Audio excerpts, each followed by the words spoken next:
survey allows that service to run because that federal money is used off of that those cities from their numbers. Okay, so when they make a pitch for federal money, the citizens of Chickasaw, Pritchard, and Mobile County are used in that number. Correct. Okay, so it's part of getting that federal grant dollars. But how do you figure out whose cut is whose? You know, as you look at that and say, all right, here's service, here's all the routes y'all are running, here's the people that are traveling on wave transit system. Do you have head counts of how many people are coming from the county, how many people from Pritchard, how many people from Chickasaw, and how many people from inside the city limits? Well, it's not a head count. The geography of the situation is that before these proposed cut was set forth, there wasn't any type of numbers or surveys done. Now, since these cuts have come about, now the council itself want to go back and do a survey, which we think, as far as with the Amalgamated Transit Union, we need to postpone cutting these routes until the actual survey is actually done. Okay, so that's what y'all are asking. You're saying, hey, let's get the info. Yes. Okay. If the info, in the opinion of the Amalgamated Transit Union, if the info comes back and let's say assigns this percentage of people from the county, this percentage of people from Chickasaw, this percentage of people from Pritchard, and this other number from inside the city limits of Mobile, do you think that, I know you make the case that the federal money comes in because of the total number of people, but do you think there should be some liability? Does the union think there should be some payment coming from these cities and the county? Yes, we think it should also be in state including as well, because right now the state of Alabama don't give anything to public transportation.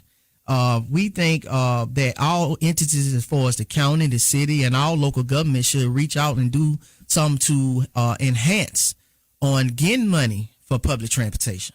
Now, as you look at that, and are we missing something on a federal level? Do we get everything we should, or do you think there's more money there?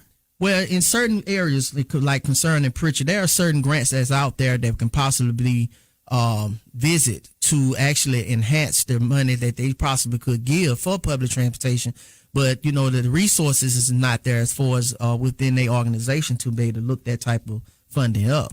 Okay, so, I mean, who would do that? I mean, who could, if they're not there? I mean, Mayor Ephraim was saying that Pritchard didn't have the money. Adam Bourne was saying Chickasaw doesn't have the money. I hadn't heard specifically from the county yet, but could they all get together and hire somebody to figure it out, or how do you do this? Well, they could possibly do that. And that's one of the things that we've been trying to do as far as with the Amalgamated Transit Union, is getting all the players that's involved in this to sit down at a round table and just have a discussion. Right now, we just basically getting finger pointing. You go talk to this entity, go talk to that entity, and no one wants to sit down and come up with a solution. And we write out about 2 to 3 weeks right before these proposed cuts can possibly happen. And it's going to be devastating if these cuts are done, because we won't, those people in the area of Pritchard and Chickasaw and Mobile County not having the service. And, we have a lot of disabled people that ride these vehicles, and we are very concerned that these individuals won't be able to make it to their doctor appointments. They won't be able to make it to their dialysis appointments and things like that. Now, I've heard from them, because since this was first announced, they've emailed me and left messages on my desk phone. A lot of people just within the FM Talk 106.5 audience that are very concerned about this. They say, "Hey, this is my link. This is how I move around." And most of those folks have some sort, whether it's seeing issues or health issues that prevent them from driving. So, with that being said, it's got to be, if that person lives in the county, or that person lives in Pritchard, or that person lives in Chickasaw, even though I know this total numbers thing for the federal dollars, but I don't think it's too much I'm a citizen of Mobile to say, hey, come on. How about y'all? I mean, y'all have got this number of people when the study comes back traveling. You got to help out. Well, and I agree with that. And one of the solutions that a problem that we're having with it is, we just found out on the hearing that the actual amount what it would take for these entities to be able to continue to have service. As we stated earlier, and like you said again, the transit budget was reduced $703,640, which part of the $703,640 went into the council discretionary fund, which went from $25,000 to $70,000. Also, the Mobile Bay Convention, Visitor Bureau, got $352,000 of this to go into their coffin. So it's like to me that I don't think our local government thought things through prior to making that decision and the type of impact that it was going to be. And also, one of the biggest issue that is not being brought to the attention of the citizens and the public, the management team, which is McDonough Transit, has been running the transit system in the black for the last 2 years, and was well aware that this can possibly be a issue where we come down the line that cause problem. And that was part of the reason that the council cut the budget. And explain that to those of us that haven't been paying attention. You're talking about it's the Wave Transit system, but this is not run by the city. It's run by McDonald Transit, a private entity? Yes, out of Fort Worth, Texas. Okay, so do they bid to run? How does that work? Yes, they do an RFP and basically won the bid to manage the transit system. Right now, McDonald Transit is on a month-to-month basis with the city of Mobile. And during the advisory committee meeting that we had for the transportation, the general manager, Booker Tyrone Parker, expressed that he was trained to run the service in the black, and that we questioned, well, if you run the system in the black, at the end of the day, where did the funds go that was possibly returned back to the city of Mobile? And we can't get a ins and out about that. We also went down to the city of Mobile today requesting that we would like a copy of the budget. What is McDonald Transit actually getting paid to manage the service? What is McDonald Transit actually charging the city of Mobile? Because we are concerned about that as well, because this can possibly be funds that can be used to put these services back in these neighborhoods. All right, we're coming back more. This is interesting. A lot of moving parts to this. Tony Maven, president of the Amalgamated Transit Union Local Division 770. We're talking about the Wave Transit System. You got a question, a comment, you can always text those to 343-0106. We'll be right back. This is Midday Mobile with Sean Sullivan on FM Talk 106.5.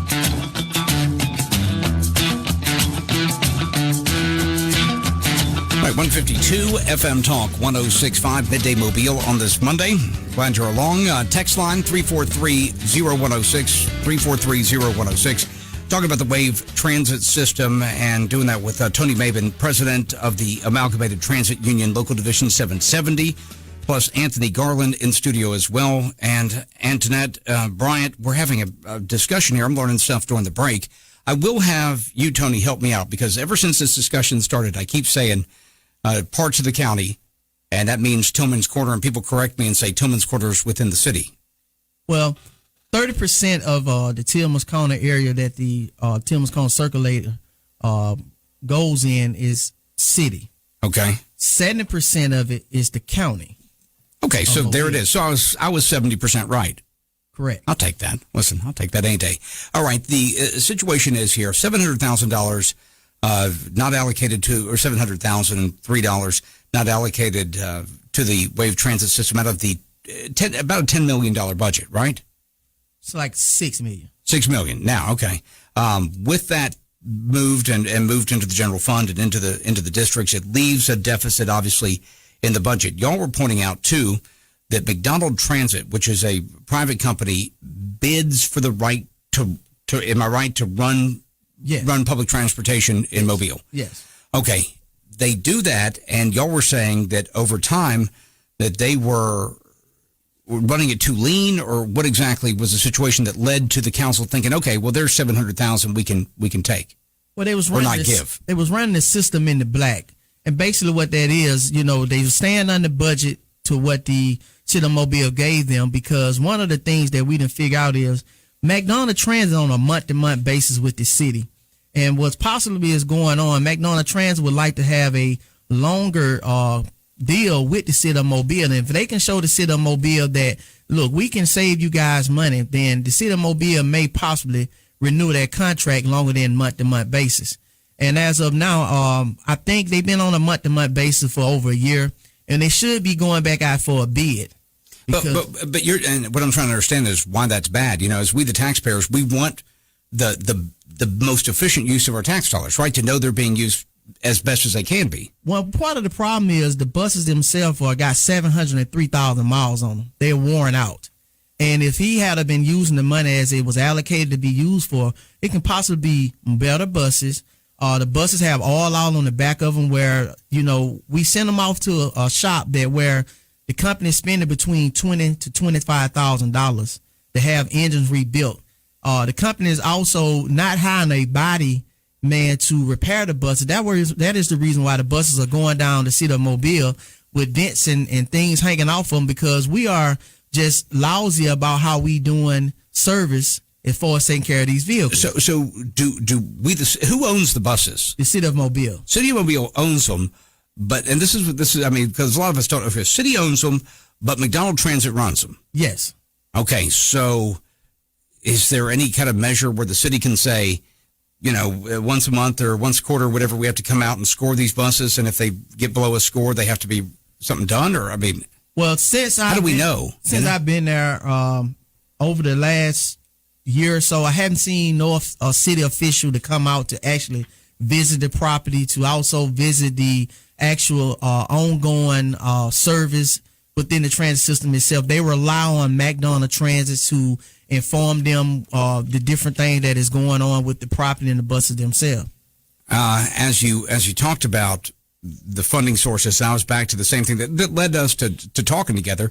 Is I was focused on the fact that if there's people from Chickasaw, Pritchard, and the county, y'all listen, 70% of Tillman's Corner. So I was kind of right. That are traveling on the wave transit system, that they could pay in, but you're saying that that's premature. You want to wait for this study that gives us some real numbers, and what's the timeline on that? Well, actually, yes, thanks, Sean, for having us on. Actually, the study has actually been done. The recommendations are there. If you check the Mobile Area Transit Study, which is MAPS, that study has been there. The recommendations from that study for the 25-year plan for the county of Mobile, it gives recommendations on how transit plays a part in the economic development for the whole region of Mobile. Okay, so and on that committee, which is the Metropolitan Planning Organization, was the MPO, you have the mayor who sits on there from Pritchard, Chickasaw, Mobile. You have the county commissioner who's there. Everybody sits on that committee. You're saying they should be aware of this? They are aware of it, and they're forced to have these urbanized studies done because they receive federal funding. So the grant pays for the study. The federal government requires them to put forth a planning 25-year scope out to explain how the communities that are receiving federal funds are being connected with, whether it's transit, whether it's projects in the city to enhance sightseeing and things of that sort. So it's a holistic view on how to deal with public transportation in the global sense with economic development in a region. All right. Well, Anthony, so with a holistic view, that's going to encompass all areas. So back to my first argument, is it fair to ask all players at some percentage to carry the weight? Eventually, the scope of the funding for the whole state of Alabama is going to have to be dedicated funding from the state side, which is what we're trying to do, to meet with some state representatives to include that dedicated funding. The county is going to have a responsibility, as well as the jurisdictions that receive the public transit. We understand that. But this was done incorrectly. They're setting themselves up for cuts in about 3 weeks, but there's no plan in place to move the people in Pritchard and Chickasaw, which the city of Mobile depends on their economic value they bring to the city of Mobile, because there's no development in Pritchard. The people in Pritchard don't have a grocery store they can go to. They don't have a Walmart. They don't have a car dealership. And Chickasaw is the same way. So they bring a tax value to the city of Mobile, but yet once you segregate that community along with Chickasaw, then you've stagnated people sitting in neighborhoods without integrating them into communities, and that's a dangerous statement. So basically, the union's position is that we feel that the city of Mobile is infringing on the civil rights of a section of people that they have not included in the process and the development of the region of Mobile. Up against the hard break. Anthony, Tony, we're going to have to, now you bring up a whole other point. We have to have this conversation again in the future, but I've got to go because CBS News waits on none of us. All right, thanks, y'all. Sure, we'll be back next week or tomorrow. Yeah.